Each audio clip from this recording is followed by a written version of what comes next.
All right, so today is episode 6 of my Get Your Life Together series. And if you're new to the channel, this series is all about getting your life together around the topics that we tend to avoid. Here we have real conversations, and actually today's conversation is going to get very, very real, so make sure you prepare yourself. Now, if you haven't seen episode 5, I'll leave a link to it in the card here, but also in the description box down below. But in that video, we talked about how to end the toxic relationships and friendships that we have in our lives for good.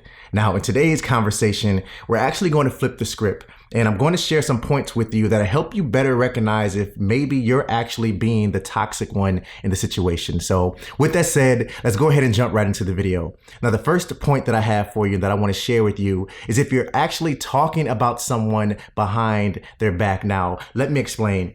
There's a clear difference between informing a mutual friend of yours about someone and what they're up to because maybe they just haven't spoke to them in quite some time. And in that case, you're actually talking about that person without them knowing.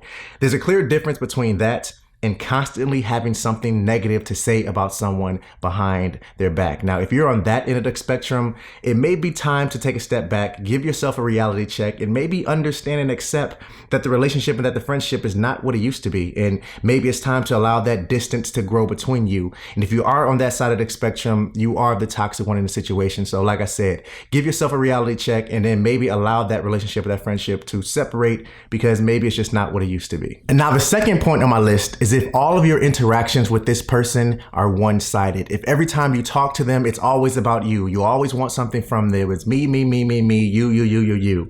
If every time you interact with that person, it's one-sided, then that means the relationship or the friendship is off balance. And when it's off balance, that is the quickest way for you two to start to separate, to start to grow apart, for it to become toxic, or for you to become toxic in that situation. So if you are in that position, if you find yourself making those conversations, those interactions one-sided and that balance is off, you have to find a way to rekindle that balance between you. A relationship and a friendship, a valued-filled relationship and friendship is all about give and take. So if the relationship is always take on your end, then it's off balance. So you have to rekindle that balance. You have to establish that give and take or allow the friendship and relationship to separate and then find other people to interact with. All right, so the third point on my list that I want to share with you in regards to determining if you are the toxic one in that relationship is something that I like to call the windshield wiper mentality. Now, let me explain.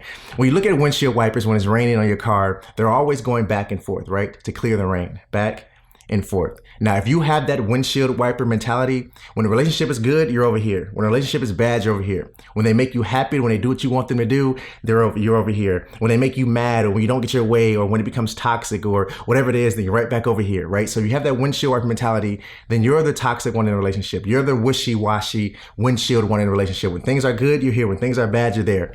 Relationships are all about give and take, like I said, and they're not always going to be peachy and perfect. You're not always going to be happy in your relationships or in your friendships or whatever it is, but you can't have that windshield wiper mentality. You have to stay here, understand that there are going to be tough times. There are going to be times where you just don't agree with that person. But if you have value, if your relationship is valuable, then you stick there. If it's not, then you're over here. And maybe you're just a toxic one. Maybe it's time to allow that separation to grow between you and you just go your separate ways. And number 4 is if you're always negative. And simply put, no one wants to be around someone who is constantly negative. So if you find yourself constantly complaining about something in your life or situations around you, or just complaining to hear yourself complain, then you're actually a toxic one in that situation. And you can't blame that other person for not wanting to be around you when you're like that. So if that is you, if you have those moments when you're constantly negative, just take a step back. Just have that reality check for yourself. It's okay to do that sometimes. Take a look in the mirror and just say, hey, what's causing me to be negative? What's the root issue of this negativity?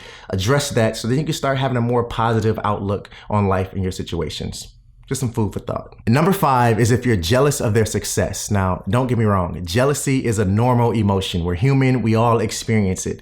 But when your jealousy crosses that line and you just can't find it in you to be happy for that person for anything, their relationship, their promotion at their job, whatever it is, you just can't find yourself to be happy for them at all, then you're actually the toxic one in that relationship. It's not their fault that you're, like I said, negative and down and can't find happiness or a positive light in anything, right? So take that step back.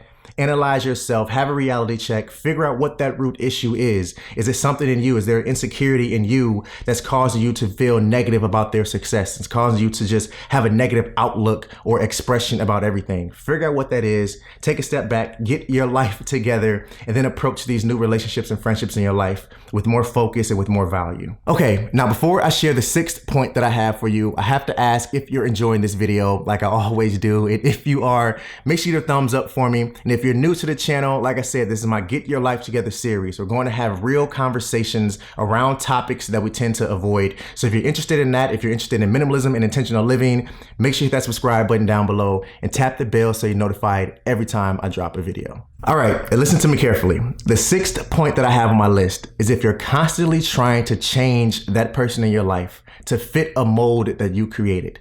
Here's a quick reality check for you. You can't change someone. They're always going to be who they are. So if you're trying to change that person in your life, that relationship in your life, that friendship in your life, if you're trying to change that person to fit this mold, this cookie stamp that you've created for yourself and what you want your life to look like and the people around you to look like, it's not going to work. That person is going to be true to them and always going to be true to them. So you have to accept people for who they are, their flaws, the good things about them, the bad things about them, everything. You have to accept that. And that's how you build valuable relationships and friendships with people. You accept every part of them. You grow together. You have conversations about your disagreements, about the things you do agree about, and you just grow and learn together. So if you're trying to change that person, if you're trying to stamp them with the mold that you've created, just stop doing it. It's not going to work.